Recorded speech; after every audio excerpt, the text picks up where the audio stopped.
ఇది నా జీవితం. ఇందులో ఏముందో చదువుదాం. మనం బాధలో ఉన్నప్పుడు మనకు ఎలా అనిపిస్తుందంటే నిజంగా తట్టుకోలేనంత నొప్పి బాధేస్తుంది. ఫుల్గా ఏడవాలనిపిస్తుంది. కంటి నుంచి వాటంతట నీరు అలానే వస్తుంటాయి. పిచ్చి పిచ్చి ఆలోచనలు మనల్ని వెక్కిరిస్తుంటాయి.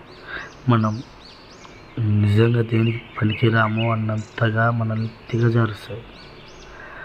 దాంతో లేనివి ఉన్నట్టు, ఉన్నవి లేనట్టు ఊహించుకొని ఎవరి మీదో కోపం ఎవరితో చూపించాలో తెలియదు. వాళ్ళు వీళ్ళు నేను యూజ్ చేసుకొని వదిలేసే వాళ్ళే తప్ప నీ సహాయం కోసం అడిగిన చూసే దిక్కే లేదు. ఎవరికి చెప్పుకోలేక, ఎవరితో పంచుకోలేక నరకం అనుభవిస్తాం.